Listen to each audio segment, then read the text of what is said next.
pourrais-tu nous parler à nouveau du rôle corporel, qui est une neurofonction difficile à appréhender pour certains? Oui, c'est en effet difficile parce que nous dire, lorsque j'essaie d'attraper quel rôle se joue maintenant en moi, alors je peux me dire, oui, le rôle du professeur, certes, mais quel professeur? Le professeur sympathique, le professeur joueur, le professeur se prenant en toute sa pompe pour quelqu'un, etc., etc. Et de ce fait, derrière un geste, une rapidité ou une lenteur de geste, ou une ampleur de geste, se joue un rôle, se joue un personnage psychosocial de nature corporelle qui est là, ce que je représente pour autrui. Il est évident que quand on arrive à attraper ce rôle, et donc l'ensemble des 6 autres neurofonctions que nous avons pu évoquer juste avant, je pourrais presque dire des neurofonctions architecturales, la neurofonction 2, picturale, la 3, sculpturale, la 5, chorégraphique, la 4. Oh la vache.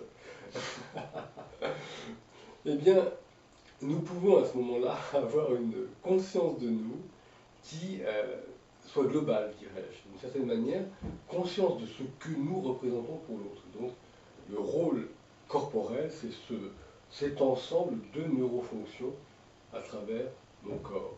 Et alors, permets-moi d'aller plus loin, justement, lorsque l'on se dit, ce que tu me disais un petit peu en aparté il y a quelques instants, lorsque j'essaie d'attraper ce travail de capture des neurofonctions. Pourquoi ai-je décidé dans le cours de neuroconnectique qu'il y ait 15 jours, 2 fois 7 jours, puisqu'il y a 7 neurofonctions? On a décidé 7 de manière aléatoire, certes, comme je te disais un peu avant, la fonction visuelle et la fonction auditive, et non pas la fonction olfactive, gustative, et gustative, oui.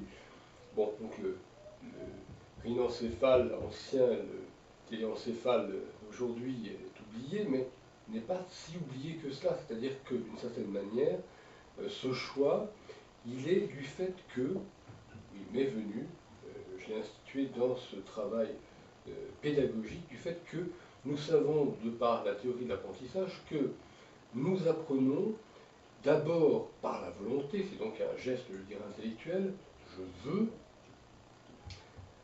veux être conscient de ce que mon oreille écoute, le gargouillement de mon estomac, le son de ma voix, le bling de je ne sais où, et ceci et cela. Mais parfois, j'ai les rendez-vous avec moi-même et je ne suis pas assez conscient, pas assez attentif, ou bien c'est une réunion de travail, je n'ai pas le temps, je n'ai pas été là, je n'ai pas osé, bref, j'ai raté mes rendez-vous avec moi-même.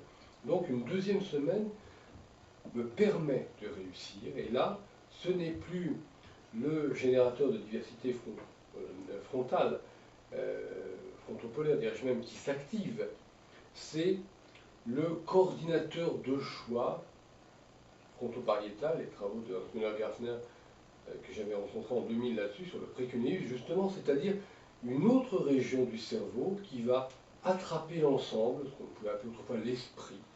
Donc on a une cohésion d'ensemble, on arrive à comprendre, et donc on ne parlera plus de volonté, mais d'intention, ou comme disent les philosophes, d'intentionnalité. Là déjà, nous pouvons saisir d'une façon plus sûre, entre le moment où nous étions dans, comme je te disais il y a quelques instants, dans l'intellect, le vouloir, exactement, et là nous passons à l'affect. Quelqu'un dans nous nous amène à laisser sourdre en nous la capacité à être attentif à. Et donc là, nous parlons justement d'intention par opposition à ce vouloir que tu viens de citer. Alors après, là, nous pouvons comprendre l'ensemble du cours pratique du neuroconnectique, qui donc se rajoute au cours théorique, qu'on retrouve notamment dans des livres tels que Neuroconnectique Postulat et Neuroconnectique Base Neurale, publiés aux éditions universitaires européennes, c'est-à-dire pouvoir se dire, je vais attraper une structure, mais à partir justement de la base première pour arriver à des connexions neuronales. La base première, donc je disais tout à l'heure, dans notre début d'entretien, il est question évidemment d'attraper le corps, la chose corporelle, res corporis, et cette chose corporelle, l'attraper en nous disant, elle, moi, elle est stable, je l'attrape, mais qu'est-ce que je capture? Je capture cette neurofonction, mais ça ne me donne pas tout. Donc au bout d'un moment, les ayant capturés, je peux me lancer dans d'autres applications. Et si jamais je lève ma main droite comme ceci, est-ce que je pourrais lever ma main gauche comme cela? Et si jamais j'écris de la main droite, est-ce que je pourrais écrire de la main gauche? Et si je tiens, etc., etc. Mais au bout d'un moment, je développe un degré de liberté mathématique dans ma machine.